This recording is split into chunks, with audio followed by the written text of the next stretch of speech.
Цените нема да бидат замрзнати, но на 10% ќе се ограничат трговските маржи на стотина основни прехранбени артикли, соопшти министерот за економија и труд Бесар Дурмиши. Оваа мерка ќе биде краткорочна и ќе важи 1 месец. Практиката на нејзиното донесување ќе продолжи и за време на новогодишните и сите следни празници, објасни Дурмиши. Информацијата денеска ја потврди и премиерот Христијан Мицкоски. Да, имаше вчера предлог од страна на Министерството за економија и труд, кој што беше резултат на средбата која што има надлежните со производителите и со маркетите. Рековме дека овие работи ги решаваме во низ диалог.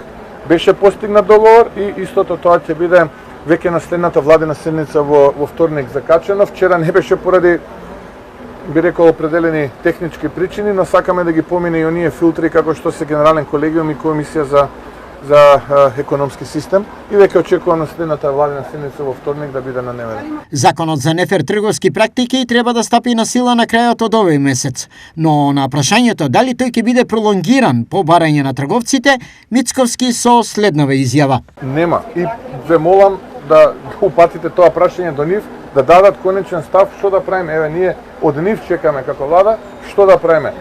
Затоа што вака како што си одиме според предвидената динамика. За ограничените трговски маржи како мерка за заштита на граѓанскиот стандард, ни соопштение денеска се огласи Социјалдемократскиот сојуз.